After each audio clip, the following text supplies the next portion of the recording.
internal security is not just about protecting borders. It is about protecting the stability, sovereignty, and social harmony of a nation. I, Shubham Nauriyal, welcomes you all to our internal security series. Here, we're going to discuss the whole syllabus of internal security that becomes an important part of GS paper 3. We have started this initiative in our old debate mode. Through this series, we will develop a multi-dimensional understanding of security challenges and UPSC oriented answer writing. Here, concepts become answers and preparation becomes confidence. इस series की शुरुआत करने के लिए we have our first class based on introduction to internal security. For this, I want to invite Mr. Sameer Pandey sir. Thank you Shubham.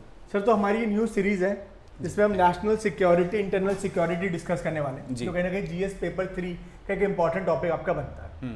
अब आज जो हमारा पहला लेक्चर है, देखिए ये पूरा कंटिन्यूस सीरीज हमारी रहने वाली है जिसमें हम तमाम जो टॉपिक्स है, तमाम आपके सिलेबस का जो पार्ट है, एक मतलब वन बाय वन हम आपका उस सारे कंसेप्ट को देखेंगे, उनसे चैलेंजेस देखेंगे, क्या एसोसिएटेड एग्जांपल्स वगैरह, वो सारी चीज़ें हम यहाँ पे देखने डिस्कस करेंगे. So let's start with today's class. आज जो हमारा जो पहला टॉपिक है सर आपका, वो है आपका introduction to internal security and elements of national security. तो थोड़ा आप हमें इसके बारे में बताएं कि क्या है आपका डेफिनेशन, आपकी इसकी क्या क्या कॉम्पोनेंट्स है आपके नेशनल सिक्योरिटी के. जी देखिए, जो इंटरनल सिक्योरिटी आपका टॉपिक है यूपीएससी का, वो एक मेजर डायमेंशन में आपको देखना है, नेशनल सिक्योरिटी से रिलेटेड है. राष्ट्रीय सुरक्षा के अंदर ही आंतरिक सुरक्षा और बाहरी सुरक्षा आता है. तो राष्ट्रीय सुरक्षा जो आपका है, ये कई सारे कंपोनेंट से मिलके बनता है, जिसमें अगर आप देखिएगा तो सबसे पहला जो आपका है वो राजनीतिक सामाजिक स्थिरता की बात कही गई है, सोशल पॉलिटिकल स्टेबिलिटी की बात की गई है. इस सोशल पॉलिटिकल स्टेबिलिटी के अंदर सबसे पहला जो मेजर आपका कंपोनेंट आपको देखने को मिलेगा वो सार्वजनिक व्यवस्था और रख रखाव, मतलब पब्लिक ऑर्डर आपको मेंटेन करना है, स्टेबिलिटी मेंटेन करना है. देखिए होता क्या है कि हमारे यहाँ पे किन स्टेट्स में इन्वेस्टमेंट ज़्यादा हुआ है. अगर आप देखिएगा तो आपको ये पता चलेगा कि वो स्टेट्स जो कि ज़्यादा स्टेबल रहे हैं, जिनकी इकोनॉमिक मैक्रो पॉलिसी अच्छी रही है, पॉलिटिकल स्टेबिलिटी रही है, जो पॉलिसी पैरालिसिस के शिकार नहीं हुए हैं, और जहाँ पे गवर्नमेंट आपके प्राइवेट सेक्टर को बुलाने के लिए तैयार है, और भले इंफ्रास्ट्रक्चर अभी डेवलप हो रहा है, वहाँ पे इन्वेस्टमेंट हुआ है. लेकिन जिन राज्यों में लॉ एंड ऑर्डर प्रॉब्लम ही बहुत ज़्यादा संकट में रहा है, वहाँ पे इन्वेस्टमेंट नहीं हुआ है. तो आप या तो जम्मू कश्मीर की बात कर लें, या तो नॉर्थ ईस्ट की बात कर लें, छत्तीसगढ़ झारखंड की बात कर लें, बिहार की बात कर लें, उत्तर प्रदेश की अब इन्वेस्टमेंट शुरू हुए हैं. तो जब तक आपके पॉलिसी क्लियर नहीं होगा, आपके यहाँ पे सार्वजनिक व्यवस्था का रख रखाव नहीं होगा, पॉलिटिकल स्टेबिलिटी नहीं होगी, पब्लिक ऑर्डर नहीं होगा, तब तक आप वहाँ पे ये नहीं कह सकते कि सामाजिक राजनीतिक स्थिरता है. दूसरा इसका मेजर कंपोनेंट आप देखिएगा कि समाज के हाथों कुछ लोगों का उत्पीड़न ना हो. यहाँ पे मेजर फैक्टर होता है माइट इज राइट नहीं होना चाहिए, जिसकी लाठी उसकी भैंस नहीं होनी चाहिए. लॉ ऑफ फिशेज, मत्स्य नियम की बड़ी मछली छोटी मछली को खाएगी, वो नहीं होना चाहिए. तो यहाँ पे समाज के हाथों कुछ लोगों का उत्पीड़न नहीं होना चाहिए. यहाँ पे समाज में अपराध से मुक्ति आपको जब तक नहीं होगा, तब तक आप ये नहीं कह सकते कि यहाँ पे आपके सामाजिक राजनीतिक स्थिरता है. तो एक तो ये कंपोनेंट आप देखिएगा. इसके बाद जो सेकंड कंपोनेंट आपको देखने को मिलेगा वो इन्वायरमेंटल स्टेबिलिटी आपको देखने को मिलेगा. अब इन्वायरमेंटल स्टेबिलिटी क्या है, क्यों इन्वायरमेंटल स्टेबिलिटी आपको समझना है? क्योंकि हमें इस बात को समझना है कि इन्वायरमेंट के नाम पे हम बड़े सारे डेवलपमेंट के काम करते हैं. एक्चुअली में वो डेवलपमेंट नहीं होता, वो ग्रोथ का काम हम कर रहे हैं. ग्रोथ वर्सेस डेवलपमेंट का डिबेट आपको इन्वायरमेंटल सिक्योरिटी में देखने को मिलेगा. एक और इसी में डिबेट देखने को मिलेगा एग्रीकल्चर वर्सेज इंडस्ट्रियलाइजेशन, कृषि बनाम औद्योगिकरण. इसमें अगेन एक बात आपको देखने को मिलेगा डेवलपमेंट वर्सेज डिस्प्लेसमेंट. आप डेवलपमेंट कर रहे हैं लेकिन डिस्प्लेसमेंट हो रहा है. इन्वायरमेंट को आप प्रोटेक्ट कर रहे हैं, लेकिन उसके बावजूद आपके बड़े स्तर पे क्लाइमेट चेंज और ग्लोबल वार्मिंग हो रही है. तो इन्वायरमेंटल सिक्योरिटी, पर्यावरण सुरक्षा एक महत्वपूर्ण अवयव आपका नेशनल सिक्योरिटी का रहेगा. अगर आप पर्यावरण सुरक्षा नहीं दे रहे हैं तो कहीं ना कहीं आप देखिएगा बड़े सारे आपके विश्व में छोटे छोटे देश हैं जो टापू हैं, और वो डूबने के कगार पे पहुंचने वाले यस सर, बहुत सारे हमारे यहाँ पे भी पैसिफिक ओशियन में है, जो मुंबई है उसको भी बोला जा रहा है, मद्रास के आसपास जो तमिलनाडु के कोस्टल एरिया है वो भी डूबने की आपकी पॉसिबिलिटी रहेगी। फिर नेशनल सिक्योरिटी का एक और मेजर कंपोनेंट आपको देखने को मिलेगा, ऊर्जा सुरक्षा, एनर्जी सिक्योरिटी। अब एनर्जी सिक्योरिटी में हमें ये बात समझना है कि हम non conventional energy sources, conventional energy sources का मिक्स यूज करें और धीरे धीरे रिन्यूएबल एनर्जी के सोर्सेज को बढ़ाएं, जिसमें टाइडल एनर्जी हो गया, हाइडल एनर्जी हो गया, सोलर एनर्जी हो गया, थर्मल एनर्जी हो गया, आपके इस तरह के न्यूक्लियर एनर्जी हो गया। ऐसे सोर्सेज जो कि रिन्यूएबल हैं, जिनको हम नवीनीकरण के प्रक्रिया से उसको वापस यूज कर सकते हैं, उसको एक तरह से लेके आगे बढ़े। तो सर मतलब आपका ये कहना है कि सिक्योरिटी, अब इंटरनल सिक्योरिटी की जो हम बात करते हैं तो वो नॉट जस्ट आपका लॉ एंड ऑर्डर या टेरिटोरियल आपके इंटीग्रिटी की बात करता है, हाँ। वो कहना है कि उसी के अंदर आपका इकोनॉमिक सिक्योरिटी भी आ जाती है, एनवायरमेंटल सिक्योरिटी आती है, एनर्जी सिक्योरिटी आती है, सोशल कोहेसिवनेस, आपका कल्चरल कोहेसिवनेस, ये सारी चीजें। जी, सामाजिक सामंजस्य, मतलब सांस्कृतिक सामंजस्य भी होना चाहिए। सांस्कृतिक सामंजस्य क्यों? क्योंकि इंडिया है जो वेरिड रिलीजन, रेस, डाइवर्जेंस बहुत जाते हैं, कास्ट बहुत ज्यादा हैं, तो यहाँ पे कल्चरल जो आपके जो होमोजिनिटी तो होने की बहुत ज्यादा संभावना नहीं है, कल्चरल हेट्रोजिनिटी है, लेकिन वहां पे भी जो मेजॉरिटी वर्सेज माइनॉरिटी कल्चर है, दोनों का एक दूसरे का रिस्पेक्ट होना चाहिए। कॉस्मोपॉलिटन हम कल्चर कहते हैं, जैसे दिल्ली जैसे बड़े शहरों में, आपका बैंगलोर में तो कॉस्मोपॉलिटन कल्चर है, जहाँ पर एक टॉलरेंस लेवल है आपका लोगों का, सब मिलजुल के रहते हैं, जी, तो वो कहीं ना कहीं सिक्योरिटी का ही पार्ट है। हाँ, एकदम सिक्योरिटी, कल्चरल आपके कोहेसिवनेस में there should be cohesiveness within the different sections of the society, otherwise आपको सांप्रदायिक दंगे देखने को मिलेंगे ही मिलेंगे। इकोनॉमिक सिक्योरिटी भी इसी का ही पार्ट है। आप आर्थिक सुरक्षा भी देखिए, आर्थिक सुरक्षा का मतलब है कि आप जो भी आप संसाधनों का उपयोग कर रहे हैं वो ऐसा हो कि आप इस समय तो अपनी जरूरतों को पूरा करें, आने वाले जरूरतों को भी, आपके भविष्य में जो आपके आने वाले वंशज हैं वो भी उसका सही उपयोग कर पाए। तो सस्टेनेबल होना चाहिए, सस्टेनेबल आर्थिक आपके सुरक्षा में ये बातें आपको देखने को मिलेगा। फिर क्षेत्रीय अखंडता भी आपका है, ये भी बात आप देख सकते हैं। हाँ, टेरिटोरियल इंटीग्रिटी भी आपका है कि territorial integrity both shows the आपके defensive as well as offensive capacity of India.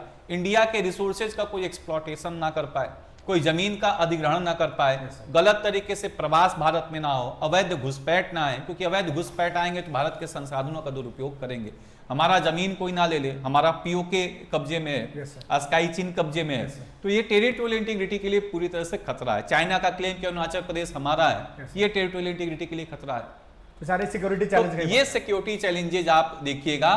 फिर आप इसमें एक पॉइंट और देख सकते हैं, नैतिक और आध्यात्मिक सहमति होनी चाहिए। जितने भी आपके लोग हैं भारत में, भिन्नताएं बहुत सारी हैं, डिफरेंसेस बड़े सारे हैं, रिलीजन्स बड़े सारे हैं, एथनिसिटी अलग अलग है, but they should have certain commonness that what is right and wrong at the national level. सही और गलत की पहचान सारे नागरिकों को होना चाहिए कि ये गलत है, ये सही है। आध्यात्मिक सहमति का मतलब भारत के नागरिकों को बहुत अच्छी तरह से पता होना चाहिए कि मटेरियलिज्म और आपके स्पिरिचुअलिज्म क्या होता है, इन दोनों में क्या अंतर होता है। हम कॉर्पोरेट कल्चर और आपके कंजम्पशन कल्चर में ऐसा ना हो कि अपने आध्यात्मिक मूल को ही समाप्त कर दें, क्योंकि इंडिया आध्यात्मिकता के लिए ही जाना जाता है, तो हमें नैतिक और आध्यात्मिक सहमति की भी आवश्यकता है। तो ये सारे कंपोनेंट जब मिलेंगे तो राष्ट्रीय सुरक्षा। तो सर आपने ठीक बताया सर, जैसे कि नेशनल सिक्योरिटी का ही पार्ट है आपका, कहीं ना कहीं law and order, public order आपको मेंटेन करके रखना है। सोशल पॉलिटिकल स्टेबिलिटी की आपने बात करी, कहीं ना कहीं ऑपरेशन से बचाव की बात करी, फिर कंपोनेंट्स में हमने टेरिटोरियल इंटीग्रिटी देख लिया, इकोनॉमिक इंटीग्रिटी देखा, एनवायरमेंटल सिक्योरिटी, एनर्जी सिक्योरिटी, ये सारी चीजें हमने आपके यहाँ पे ब्रॉड मैनर में आपके देख ली। अब देखिए सर, ये जो आपकी चीजें थी उसके अंदर एक पार्ट एक मैरीटाइम सिक्योरिटी का भी कहीं ना कहीं आपका आता है, ठीक है, ह्यूमन सिक्योरिटी की हम बात कर सकते हैं, तो ये सारा भी कहीं ना कहीं इसी का मैरीटाइम सिक्योरिटी तो आपके टेरिटोरियल इंटीग्रिटी का ही पार्ट बन जाएगा, जिसमें आपके जमीनों का दोहन ना हो और साथ ही साथ में जो आपकी एक तरह से कहा जाएगा समुद्री संपदा है, जो टेरिटोरियल वाटर्स हैं, एक्सक्लूसिव इकोनॉमिक जोन्स हैं, जिनको अनक्लॉज के आप लॉज में मानते हैं, United Nations Convention of Law of Seas, उसका भी दोहन कोई ना करे। ये सब आपके टेरिटोरियल इंटीग्रिटी का पार्ट आपको देखने को मिलेगा। अब जो नेक्स्ट मेरा जो क्वेश्चन आपसे बनता है कि अब जैसे आपने बताया कि टेरिटोरियल इंटीग्रिटी पे ही हम आ जाते हैं, तो उसमें दो कंपोनेंट देखने को मिलते हैं कि इंटरनल सिक्योरिटी, एक्सटर्नल सिक्योरिटी। जी जी जी। थोड़ा सा अगर आप हमें इस पर डिफरेंस बता सके कि क्या इंटरनल सिक्योरिटी कहता है, किसको हम एक्सटर्नल सिक्योरिटी कहते हैं? देखिए, इंटरनल सिक्योरिटी अगर आप देखिएगा तो देश की सीमा के अंदर भारत के नागरिकों की सुरक्षा, ओके, देश के सीमा के अंदर भारत के नागरिकों की सुरक्षा बाहर से भी और अंदर से भी, ये इंटरनल सिक्योरिटी है। सब में दोनों कंपोनेंट आता है इसके? हाँ, मतलब आपको भारत के नागरिकों की सुरक्षा आंतरिक समस्याओं से भी करनी है Yes, sir. और बाहर से भी करना है। ओके, और जो आपके एक्सटर्नल सिक्योरिटी है वो देश की सीमा के बाहर से हमारे देश के नागरिकों का सुरक्षा प्रदान करना है। तो जनरली इंटरनल सिक्योरिटी का जो मैंडेट आपका है वो मिनिस्ट्री ऑफ, हाँ ब्रॉडर है, मिनिस्ट्री ऑफ होम अफेयर्स का मैंडेट है। और जो एक्सटर्नल सिक्योरिटी का मैंडेट है वो मिनिस्ट्री ऑफ डिफेंस का मैंडेट है। अच्छा, ये भी आप देखेगा कि जो इंटरनल सिक्योरिटी है उसमें जो लॉ एंड ऑर्डर के मेंटेनेंस की जिम्मेदारी है वो पुलिस की होती है, जो स्टेट पुलिस होते हैं। और रेयर केस में फिर जब उनसे बात नहीं बनती तो सेंट्रल आर्म पुलिस फोर्स का सहारा लेते हैं। Rare of the rarest case में मिलिट्री को बुलाते हैं। जैसे आप देखिएगा कहीं पे सुनामी आ गया, कहीं पे अर्थक्वेक आ गया, बादल फट गया। जैसे अभी मणिपुर राइट्स की हम बात करें, मणिपुर राइट्स में आपने देखा डिप्लॉयमेंट ऑफ आर्मी आपका जैसे 2013 में उत्तराखंड में आपके केदारनाथ वाले इंसिडेंट आपका हुआ, उसमें आप आर्मी को, डिफेंस को बुलाते हैं। Rare of the rarest case में हम डिफेंस का यूज इंटरनल सिक्योरिटी के मैटर्स में नहीं करते हैं। जैसे हम देखते हैं आपका आर्म्ड फोर्सेस स्पेशल पावर ऐप, हाँ, तो उसमें तो मिलिट्री आपके काम करता है, आर्मी ही काम करती है जी। उसमें स्पेशल प्रोविजंस बनाए गए हैं। ये मान लिया जाता है कि लॉ एंड ऑर्डर का जो प्रोविजन है पुलिस के बस के बाहर की बात हो चुकी है। इंटरनल सिक्योरिटी तो, हाँ, उसको डिस्टर्ब एरिया घोषित किया जाता है आसपा एक्ट के अंदर। डिस्टर्ब एरिया डिक्लेयर करने के बाद वो प्रेसिडेंट ऑफ, वो सेंट्रल गवर्नमेंट या गवर्नर ऑफ स्टेट या यूटी का जो एडमिनिस्ट्रेटर वो डिक्लेयर करेगा। फिर आप आर्मी को वहां पे चार्ज दिया जाता है, डिफेंस फोर्सेज को चार्ज दिया जाता है। तो ये आप देख सकते हैं। और इसमें ये भी आप देखिएगा जो इंटरनल सिक्योरिटी आपका है, इंटरनल सिक्योरिटी को प्रॉब्लम्स को फाइट करने के लिए नॉन कन्वेंशनल आपको तकनीक अपनाना पड़ेगा। आप वहां पे जो पारंपरिक युद्ध के तरीके हैं या हैवी आर्म्स एमुनेशंस वो यूज नहीं कर सकते, क्योंकि वो भारत के ही नागरिक हैं। उन्हीं को आपको समझाना है, उन्हीं को अपने साथ लेके मुख्य धारा में चलना है। लेकिन जब आप एक्सटर्नल सिक्योरिटी इंश्योर करते हैं तो आपको क्लियर कट मालूम होता है कि आर्मी कहां पे है और दूसरे की सेना कहां पे है, दुश्मन कौन है, किसको मारना है, किसको नहीं मारना। इंटरनल सिक्योरिटी में ये भी बात आप देख सकते हैं कि मानव अधिकार की सवाल उठती हैं। अगर हमारे पुलिस बलों के द्वारा कोई एट्रोसिटीज हो जाए नागरिकों के विरोध में तो सीधे सीधे मानव अधिकार के सवाल बनते हैं, ह्यूमन राइट्स वायलेशंस के क्वेश्चन बनते हैं। लेकिन जब आप एक्सटर्नल सिक्योरिटी इंश्योर करते हैं और डिफेंस के द्वारा अगर किसी दूसरे देश पे हमला किया जा रहा है या आपके उनके द्वारा कोई हिंसा हो रहा है तो वहां पे मानव अधिकार की कोई बातें सामने नहीं आती। ये भी आप देख सकते हैं। जो हम आर्म्स एमुनेशंस यूज करते हैं इंटरनल सिक्योरिटी को मेंटेन करने के लिए, वो भी आपके असलहे जो यूज होते हैं वो कम आपके कहा जाएगा कि मारक क्षमता, या कम कहेंगे कि आप जो घातक होते हैं। लेकिन जब हम एक्सटर्नल सिक्योरिटी को इंश्योर करते हैं तो ज्यादा घातक हथियारों का उपयोग करते हैं। एक और बहुत बड़ा अंतर आप देखिएगा इंटरनल सिक्योरिटी एक्सटर्नल सिक्योरिटी में। इंटरनल सिक्योरिटी के प्रॉब्लम्स तभी जनरेट होते हैं जब नागरिकों का शिकायत होता है सरकार के प्रति। जैसे आप देखिएगा कि नक्सलवाद क्या है, इंटरनल समस्या, ये कहीं ना कहीं ग्रीवियंस आपका है, लोगों की समस्या थी, जंगल जमीन की समस्या। नॉर्थ ईस्ट क्या है, वहां पे भी लोगों को लगता है कि हमारा मुख्य धारा में हमें जोड़ा नहीं गया, स्ट्रीम से अगर आप अलग से चल रहे हो आप, इसलिए प्रॉब्लम है। There is proper grievance of citizens against the government. External security में ग्रीवियंस का कोई महत्व नहीं है। टेरिटोरियल डिस्प्यूट हो सकता है, इकोनॉमिक बेनिफिट हो सकती है, पॉलिटिकल रीजंस हो सकते हैं, एक ताकतवर देश दूसरे को दबाने का प्रयास कर सकता है। तो बड़े सारे उसके रीजंस अलग हैं, इनके रीजंस अलग हैं, लेकिन दोनों मिलके हमारे नेशनल सिक्योरिटी को मेंटेन करते हैं। अगर टेररिज्म की बात करूं सर, अगर इसमें टेररिज्म देखा जाए तो टेररिज्म तो कहीं ना कहीं आपका अगर प्रॉक्सी वॉर की तरह देखा जाए तो एक्सटर्नल आपका सिक्योरिटी का पार्ट बनता है, बट कहीं ना कहीं अगर विद इन द कंट्री है आपका तो वो फिर इंटरनल सिक्योरिटी का पार्ट। एकदम। टेररिज्म में देखिए बड़े प्रकार के टेररिज्म है, तो उसमें अभी हम लोग आएंगे। जैसे स्टेट स्पॉन्सर टेररिज्म पाकिस्तान के साइड से होता है तो एक्सटर्नल आपके सिक्योरिटी का पार्ट बन जाता है। नक्सलिज्म वो भी टेररिज्म का एक पार्ट है, लेफ्ट विंग एक्सट्रीमिज्म उसको बोला जाता है। लोन वॉल्फ अटैक वगैरह वाली चीजें वो सब वो इंटरनल सिक्योरिटी का पार्ट बन जाएगा। तो ये सर आपने बताई दिया कि आंतरिक सुरक्षा और बाहरी सुरक्षा में आपका क्या डिफरेंस है।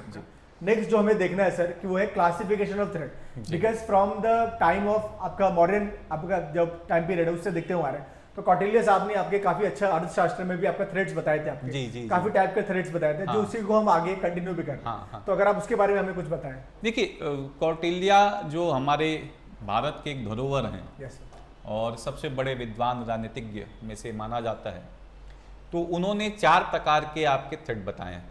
स्टेट क्राफ्ट पे बड़ी सारी बातें बोली हैं, इसमें ये स्टेट क्राफ्ट पे आपका है।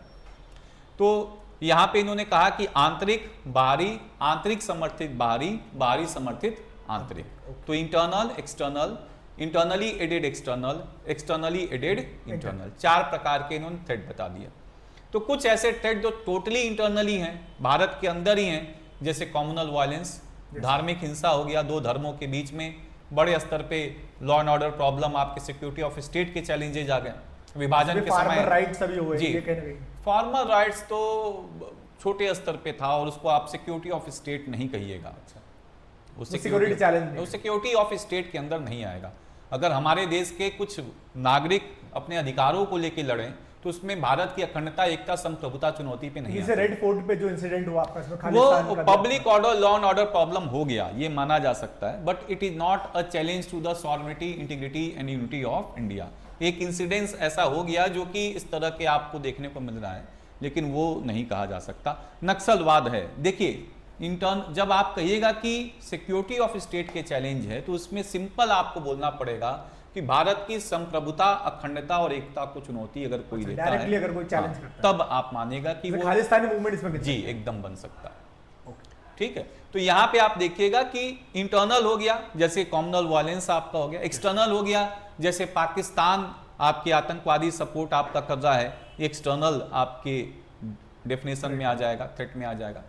इंटरनली एडेड एक्सटर्नली आपके मिडाइवल हिस्ट्री में पहले भी आपको देखने को मिलेगा कि कुछ यहाँ पे शासक दूसरे शासकों को आमंत्रित किए कि आओ भाई हमारे देश पे आक्रमण करो।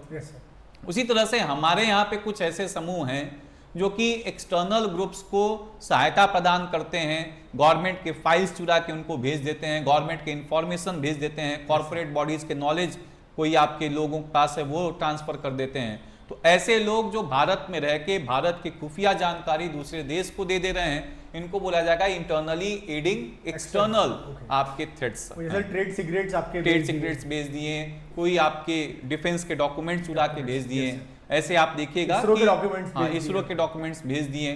ऐसे आप देखते हैं कि कुछ आपके लगातार हिंदू के पेपर में आपके आते हैं जो स्पाई आपकी होती हैं, वो कई बार झांसे में कुछ आपके लोगों को हनी ट्रैपिंग जिसको बोला जाता है, वो भी आप देख सकते हैं। फिर बाहर से समर्थन दिया जाता है आंतरिक मामलों को, जैसे नक्सलवाद हमारे देश में रहा, इसमें बड़े सारे अन्य देशों से समर्थन आया। चाइना के जो आपके उस समय के लीडर थे मायो साहब, उन्होंने इस आइडियोलॉजी को समर्थन किया। यहाँ पशुपति से तिरुपति का जो कंसेप्ट है रेड कॉरिडोर का, वो कहीं ना कहीं इंटरनेशनल लेवल पे आपकी बात कर रहे हैं, 2 देशों के क्षेत्रों को बात कर रहे हैं, तो वो नेपाल से समर्थन पा रहे हैं। आप देखिएगा ये कुछ आपके ऐसे आपके आतंकवादी संगठन हैं जो म्यांमार है उनसे समर्थन ले रहे हैं, उनसे ट्रेनिंग ले रहे हैं। तो ये उल्फा वगैरह हाँ, ये बेसिकली क्या है, एक्सटर्नली एडिंग इंटरनली। या कोई आपका जैसे आप देखिएगा भारत में तो नहीं, बड़े सारे देशों में आपका एग्जाम्पल है कि तख्ता पलट करवाया गया, रोज रिवॉल्यूशन हुए, वेलवेट रिवॉल्यूशन हुए, ये सब सिविल सोसाइटी को फंडिंग करके वहां पे आपके तख्ता पलट करवा दिया गया। बांग्लादेश में आप देख रहे हैं, नेपाल में देख रहे हैं, तो ये एक्सटर्नली एडेड। इंडिया में भी सर कहीं ना कहीं जो वीरप्पन का हम देखते हैं, तो वो कहीं ना कहीं एलटीटी जो आपका तमिलनाडु आपका श्रीलंका में है, तो प्रभाकरन से डायरेक्ट सपोर्ट था आपका कहीं ना कहीं। हाँ, तो आपका वो भी कहीं ना कहीं आपका इसी यही एक्सटर्नली एडेड इंटरनली आप कह सकते हैं जी। अब नेक्स्ट हमें जो देखना है सर बेसिकली ये है कि इंडिया का जो इंटरनल सिक्योरिटी थ्रेट का परसेप्शन है वो डे बाय डे आपका इंक्रीज देखने को मिलता है, ठीक है, मल्टीफोल्ड इंक्रीज हो गया। नॉट जस्ट आपका सिर्फ और सिर्फ इंटरनली प्रॉब्लम रह गई है, बट एक्सटर्नली बहुत सारी प्रॉब्लम्स है इसमें। फॉर एग्जांपल जैसे हमने देखा कि इवेंट जो श्रीलंका में हुए उनका डायरेक्ट इम्पैक्ट, जो रीजनल इंस्टेबिलिटी जैसे Taliban take over of Afghanistan, वो हमारे लिए प्रॉब्लम है, या कहीं ना कहीं आपका जो जुंता गवर्नमेंट आपके म्यांमार में है वो कहीं ना कहीं हमारे लिए प्रॉब्लम है। तो ये जितनी भी आपका ये सारी की सारी समस्याएं ये धीरे धीरे बढ़ रही हैं आपके, and all these issues are inter related. जो कहीं ना कहीं हमारे लिए सिक्योरिटी थ्रेट आपका पैदा करते हैं। अब इसमें हमें जो आगे चीज देखनी है आपका कि ओवर द ईयर जो ये जो बढ़ते चले जा रहे हैं, इसमें प्रॉब्लम्स का हमें कुछ एट्रीब्यूट देखना है इंटरनल सिक्योरिटी के, कि कैसे हम इन चीजों को कंट्रोल करें या क्या क्या हम इसके एट्रीब्यूट्स हैं जिसपे हमें फंक्शन करना है, काम करना है आगे।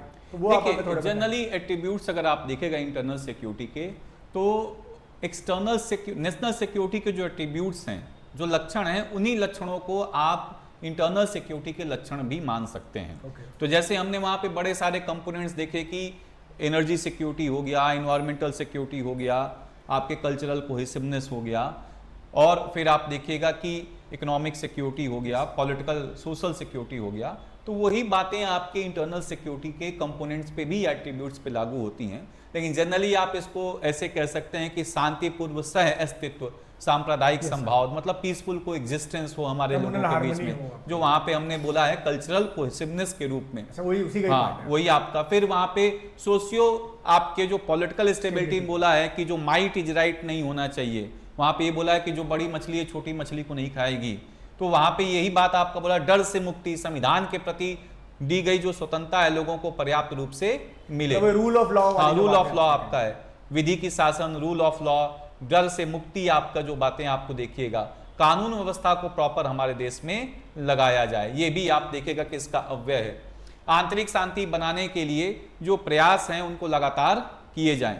तो वो जो कंपोनेंट वहां पे आप देख रहे हैं, एट्रीब्यूट्स देख रहे हैं, वही एट्रीब्यूट्स आपको यहाँ पे देखने को मिल सकते हैं। कोई... सर आपने रूल ऑफ लॉ की जैसे अगर बात करें, अब हमारा जो नेक्स्ट टॉपिक है मैं इसमें डिस्कस करना चाहूंगा कि ये कैसे पार्ट बनते हैं आपका, किसी एक ही चीज का पार्ट है या किसी इसमें कुछ डिफरेंस है आपका लॉ एंड ऑर्डर में, पब्लिक ऑर्डर में, एंड कहीं ना कहीं जो आपका सिक्योरिटी ऑफ स्टेट है उसमें। तो ये क्या एक ही डायमेंशन के पार्ट है या कहीं ना कहीं इनमें कुछ डिफरेंस? देखिए, these are related with concentric circles, आपस में एक दूसरे से जुड़े हुए हैं। डायग्राम जैसे आप डायग्राम में देख सकते हैं, लॉ एंड ऑर्डर के प्रॉब्लम आपके जनरल प्रॉब्लम्स होते हैं। इनको आप इस तरह से समझ सकते हैं, इंटेंसिटी ऑफ द प्रॉब्लम।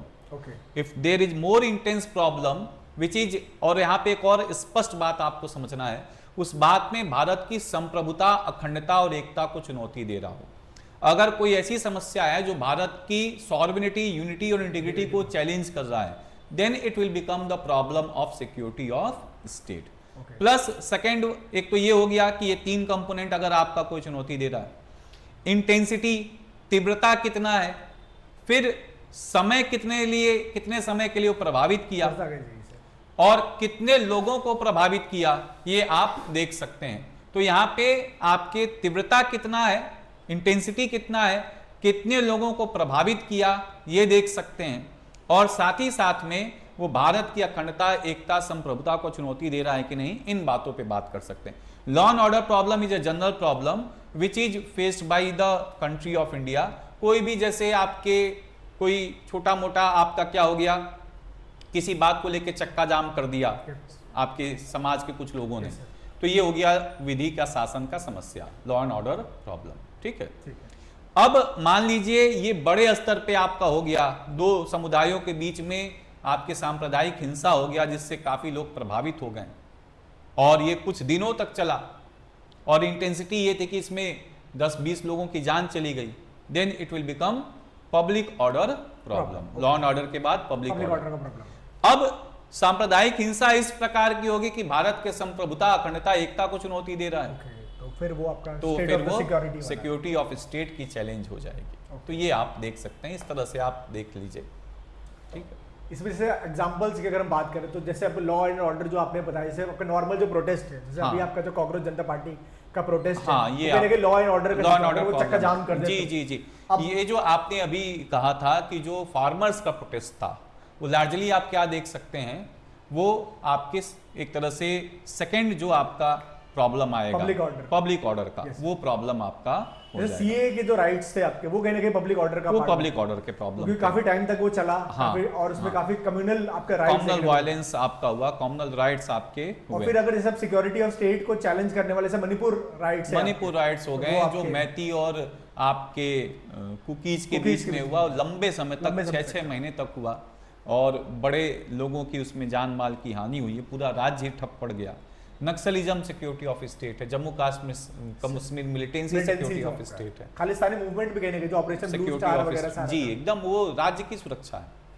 ठीक है, अब हमारा सर जो लास्ट जो हमारा टॉपिक था वो चैलेंजेस है, ये अभी हम कल देखेंगे, ठीक है, हाँ, इसी सीरीज कैसे हमारे नेशनल सिक्योरिटी इंटरनल सिक्योरिटी के प्रॉब्लम्स इवॉल्व हुए हैं, क्रमबद्ध तरीके से इसको कल देखा जाएगा। तो आज के लिए फिर इतना ही रखते हैं, ठीक है। आज हमारा ये इंट्रोडक्शन का पार्ट था आपका, ऐसे ही हमारे साथ बने रहिएगा। इसमें हम पूरा का पूरा जो इंटरनल सिक्योरिटी का सिलेबस है वो डिबेट मोड में पूरा आपका समझाने की कोशिश करेंगे, जिससे आपका ज़्यादा से ज़्यादा चीज़ों को आप समझ सके, ग्रास्प कर सके और उन्हीं का यूज़ करके अपने आंसर्स को और बेटर बना सके। सो आज के लिए इतने ही रखेंगे सर, धन्यवाद। Thank you.